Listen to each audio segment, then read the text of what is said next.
시몬 베드로와 또 다른 제자 한 사람이 예수를 따르니 이 제자는 대제사장과 아는 사람이라. 예수와 함께 대제사장의 집들에 들어가고 베드로는 문 밖에 서 있는지라.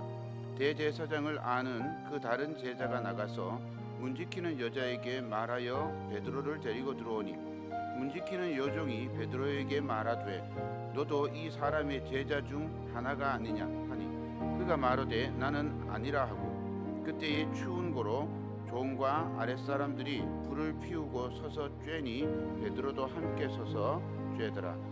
25절 시몬 베드로가 서서 불을 쬐더니 사람들이 묻되 너도 그 제자 중 하나가 아니냐. 베드로가 부인하여 이르되 나는 아니라 하니 대제사장의 종 하나는 베드로에게 귀를 잘린 사람의 친척이라. 이르되 내가 그 사람과 함께 동산에 있는 것을 내가 보지 아니하였느냐. 이에 베드로가 또 부인하니 곧 닭이 울더라. 아멘. 시몬 베드로의 이야기를 함께 나누고자 합니다. 시몬 베드로는 누구나 다 아는, 교회 다니지 않는 사람들도 이야기는 들어본 적이 있는 그런 유명한 사람입니다. 시몬 베드로가 유명한 건 베드로의 그 자리가 첫 번째 자리, 수제자였기 때문인 것도 있지만 베드로의 성격 탓이기도 합니다. 갈릴리 바다에서 어부로 살던 추측하건대 가난한 어부는 아니었던 것 같아요. 그러니까 선주는 됐던 것 같습니다. 그 가버나움에 가면 베드로 장모의 집이라고 하는 데가 있거든요. 근데 우리 집보다 큽니다. 사택보다 커요. 엄청 큰 집이죠. 옛날로 생각하면 정말 큰 집인 거예요. 배도 있었어요. 우리나라도 선주는 다 부자입니다. 배도 있었습니다. 그러니까 갈릴리에서 어부로 산다는 건 가난한 어부가 아니라 이 노동자들은 가난했겠죠. 그런데 아마 선주 어부였지 않을까 이런 추측을 합니다. 예수님께서 물고기 잡는 그 자리에서 그를 불러서 사람을 낚는 어부가 되게 하리라 이렇게 하면서 예수님께서 베드로를 부르셨어요. 이 뱃사람 특유의 성격을 베드로가 가지고 있었습니다. 이런 말 하면 이제 뱃사람들을 비하하는 거 아니냐 이런 생각을 할 수도 있는데 뱃사람들은 이 육체 노동을 많이 해야 되기 때문에 육체적으로 많이 단련돼 있고 또 육체적으로 단련돼 있다 보니까 굉장히 몸 쓰는 일이 빨랐어요. 그래서 그걸 다른 사람들이 보기에는 괄괄하다 이렇게 표현할 수 있습니다. 막 바람이 엄청 부는데 지시를 해야 되잖아요.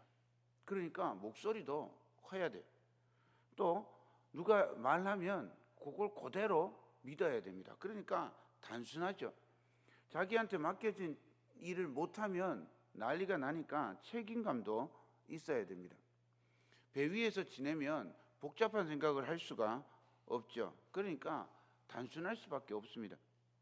또 단순한 만큼 화끈하고 또 대담하고 열정적인 사람이었습니다. 반대로 베드로는 이 괄괄하고 단순하고 이러다 보니까 또 한편으로는 꼼꼼하지 못하고 또 신중하지 못하고 즉흥적인 그런 모습도 많이 보여줍니다. 다듬어지지 않은 그런 거친 모습을 보여주기도 합니다.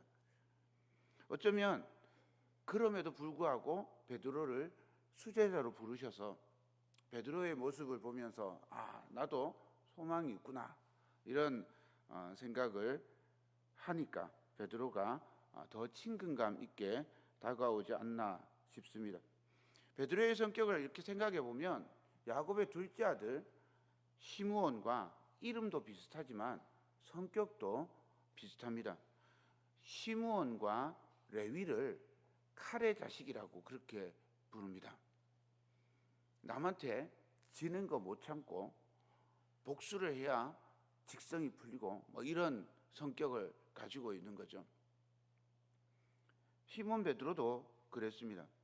야곱과도 성격이 비슷해요.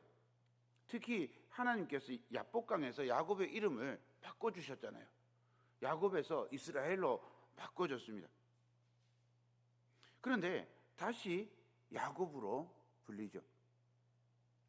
예수님께서 가이사랴 빌립보에서 시몬의 이름을 베드로, 게바라고 그렇게 바꾸어 주셨는데 다시 시몬으로 불립니다.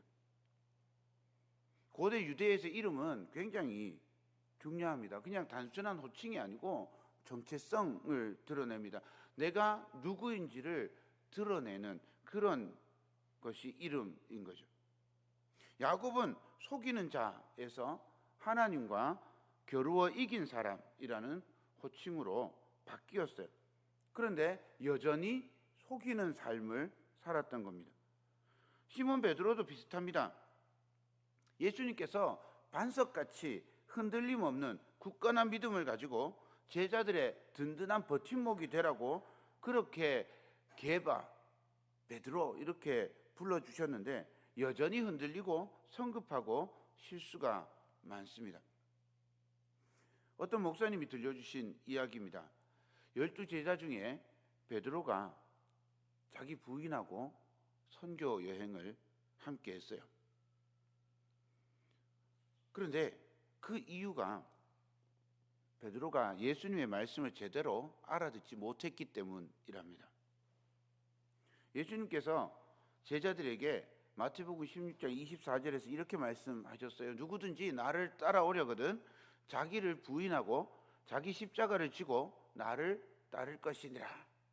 이렇게 가르쳐 주셨는데 베드로가 귀가 먹었는지 자기를 해서 를자를 빼먹었어요. 그랬더니 어떻게 됩니까? 누구든지 나를 따라오려거든 자기 부인하고 자기 십자가를 지고 나를 따를 것이니라. 이렇게 알아들은 거예요. 그래서 베드로가 자기 부인 데리고 선교를 했다. 농담입니다. 아무도 반응이 없어서 농담을 하나 더 해야 될 것 같아요. 예수님은 사투리를 썼을까요? 안 썼을까요? 우리는 사투리 쓰잖아요. 그죠? 서울 사람들이 막 듣고 막 웃잖아요. 예수님은 사투리를 썼을까요? 안 썼을까요? 예수님은 사투리를 썼습니다. 예수님은 갈릴리 사투리를 썼어요. 그래서 베드로를 잡을 때 당신도 갈릴리 말을 쓰고 있으니 예수님과 한 통속이 아니요 이렇게 묻는 거예요. 그러니까 예수님도 갈릴리 사투리를 썼고 베드로도 갈릴리 사투리를 썼다는 말이에요.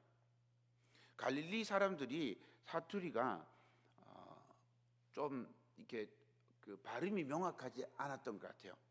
그래서 그 양을 뜻하는 아마르라고 하는 말을 아마르라고 발음을 해야 되는데 하마르라고 발음을 하는지 이마르라고 발음을 하는지 구분이 잘 안 됐대요. 그러니 예수님도 사투리를 썼겠구나. 웃어주세요. 아무리 고난주간이라지만 이렇게 엄숙하게 베드로가 예수님을 부인하는 사건은 네 복음서 모두에 기록되어 있어요. 그런데 요한복음, 우리가 읽은 요한복음은 비교적 간략하게 그렇게 소개해주고 있습니다. 우리는 이번 사순절 기간에는 요한복음을 묵상하기 때문에 요한복음에 나와 있는 내용과 요한복음에 나와 있는 사람들을 중심으로 말씀을 살펴보고자 합니다. 요한복음에는 예수님을 부인한 사건이 이렇게 5절만 딱 나옵니다. 그 중에 첫 번째 부인은 17절과 18절에 나와요. 그리고 두 번째 부인하는 이야기는 25절부터 연속해서 나오고 있습니다. 17절 18절을 읽어드리겠습니다. 문지키는 여종이 베드로에게 말하되 너는 이 사람의 제자 중 하나가 아니냐 하니 그가 말하되 나는 아니라 하고 그때가 추운 고로 종과 아랫사람들이 불을 피우고 서서 쬐니 베드로도 함께 서서 쬐더라.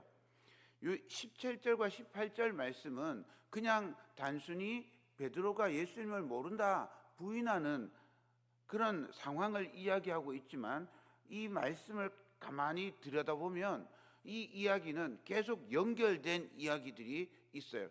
여기에 있는 이야기들을 들여다보면 다른 이야기들이 계속해서 연결되어 나옵니다.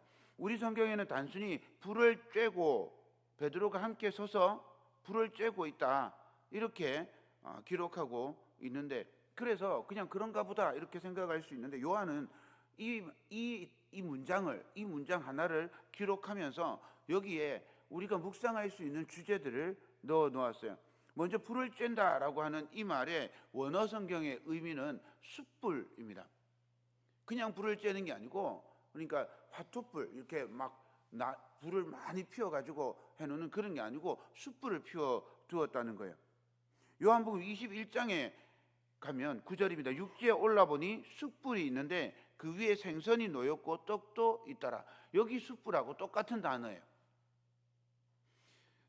요한은 지금 베드로가 예수님을 부인하는 자리에 숯불을 피워 놓았고, 그 숯불이 예수님께서 다시 베드로를 찾아오셨을 때 숯불을 피워놓고 있음을 통해서 이 옛생활에서 돌아올 수 있는 계기를 마련하는 자리, 그리고 예수님을 부인하는 자리가 똑같은 자리인 것을 은연중에 보여주고 있습니다. 숯불 앞에서 예수님을 부인했던 베드로가 숯불 앞에서 예수님의 사랑을 회복하고 있음을 지금 요한복음이 보여주고 있는 겁니다. 또 베드로가 함께 서서 쬐더라라고 이렇게 기록하고 있는데, 우리가 어제 함께 나누었던 가룟 유다가 예수님을 팔 때 똑같은 모습을 보여주었습니다. 18장 5절입니다. 대답하되 나사렛 예수라 하거늘 이르시되 내가 그니라 하시니라. 그를 파는 유다도 그들과 함께 섰더라. 굳이 유다가 이 로마 병정이나 대제사장이 보낸 그 일꾼들 앞에서 끌고 왔거든요. 굳이 여기 함께 섰더라 이 말씀을 쓸 이유가 없습니다. 그런데 로마 병정, 성전 경비병들과 가룟 유다가 한편, 예수님을 대적하는 편, 예수님을 잡으려고 하는 편이었다라고 하는 걸 보여주기 위해서 가룟 유다가 그들하고 함께 서 있었다라고 그렇게 기록하고 있는 겁니다. 똑같이 예수님을 부인하는 베드로도 대제사장의 시종들, 경비병들과 함께 서서 예수님을 대적하고 있다 하는 사실을 요한이 보여주고 있는 겁니다. 그래서 요한은 이 베드로의 부인 사건을 아주 간략하게 소개하고 있지만, 이것이 실수나 별것 아닌 허물이 아니라 예수를 파는 가룟 유다의 배신과 같은 것이고, 용서와 회복의 은총이 그래서 베드로에게서부터 시작되는 게 아니라 예수님으로부터 시작되는 것을 보여주고 있습니다. 어제 보았던 가룟 유다의 후회가 회개가 되지 못함은 예수님으로부터 오는 은총이 아니라 자기 스스로 후회하고 뉘우치고 자기 스스로 죄값을 치르려 한 데 있음을 알 수 있습니다. 우리 주님께서 찾아오시고 우리 주님께서 우리를 붙잡아 주시는 인생이 되기를 소망합니다. 두 번째, 세 번째 부인은 25절부터 나옵니다. 25절, 시몬 베드로가 서서 불을 쬐더니 사람들이 묻되 너도 그 제자 중 하나가 아니냐? 베드로가 부인하여 이르되 나는 아니라 하니. 26절, 27절, 대제사장의 종 하나는 베드로에게 귀를 잘린 사람의 친척이라 이르되 내가 그 사람과 함께 동산에 있는 것을 내가 보지 아니하였느냐? 이에 베드로가 또 부인하니 곧 닭이 울더라. 이 두 말을 이렇게 읽으면 요한이 강조하고 있는 것을 알 수 있어요. 요한복음은 끊임없이 독자들에게, 우리에게 묻고 있어요. 여러분은 예수님의 제자입니까? 아닙니까? 13장에서 예수님께서 제자들의 발을 씻겨주실 때 마지막까지 강조하신 말씀이 사랑입니다. 13장 34절과 35절을 읽어드리겠습니다. 새 계명을 너희에게 주노니 서로 사랑하라. 내가 너희를 사랑한 것 같이 너희도 서로 사랑하라. 너희가 서로 사랑하면 이로써 모든 사람이 너희가 내 제자인 줄 알리라. 예수님께서 사랑하면 제자인 줄 알 거라고 말씀하셨어요. 예수님이 사랑하면 다른 사람들이 제자인 걸 알 거라고 그렇게 말씀하셨는데, 베드로가 예수님께 다짐하고 담대하게 이렇게 말합니다. 37절입니다. 주를 위하여 내 목숨을 버리겠나이다. 그때 예수님께서 38절에 이렇게 말합니다. 내가 나를 위하여 내 목숨을 버리겠느냐? 내가 진실로 진실로 내게 이르노니 닭 울기 전에 내가 3번 나를 부인하리라. 예수님은 베드로의 약함도 아시고 베드로가 부인할 것도 아셨어요. 예수님의 말씀처럼 베드로는 문지키는 요종, 그리고 사람들, 대제사장의 종 앞에서 제자가 아니라고 부인하고 있는 겁니다. 다른 말로 나는 예수님을 사랑하지 않습니다 라고 장담하고 있는 겁니다. 그냥 나는 예수님을 몰라요 라고 얘기하고 있지만, 예수님을 몰라요 라고 얘기하는 그 말 속에 나는 예수님의 제자도 아니고 예수님을 사랑하는 사람도 아닙니다, 이걸 강조하기 위해서 공간복음에서는 부인하고 저주했다라고 그렇게 이야기하고 있습니다. 베드로의 부인은 그냥 단순히 몰라요 라는 그런 말이 아닌 거예요. 예수님을 사랑하지 않는다고 공식적으로 선포하는 겁니다. 그래서 예수님께서 부활하시고 베드로를 다시 만나서 물었던 질문이, 요한의 아들 시몬아, 내가 다른 사람들보다 나를 더 사랑하느냐라는 질문인 겁니다. 예수님께서 왜 나를 모른다고 부인했느냐, 아니면 내가 너 죄를 용서해 주겠다, 이런 말씀하신 게 아니라 사랑을 확인하고 있는 겁니다. 그 속에 모든 것이 다 포함되어 있는 거죠. 요한은 처음부터 마지막까지 사랑을 강조했습니다. 하나님이 세상을 사랑하셔서 독생자 예수 그리스도를 보내주셨습니다.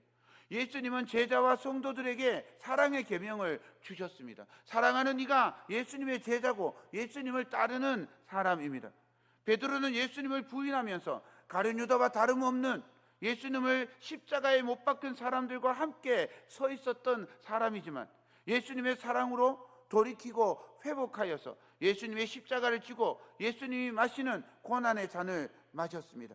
자신의 힘으로는 무너질 수밖에 없는 모래 위에 지은 집과 같은 연약한 존재지만, 반석이신 예수 그리스도와 함께하면, 예수님께 잡힌 바 된 사람이면 예수님 안에서 제자가 될 수 있습니다.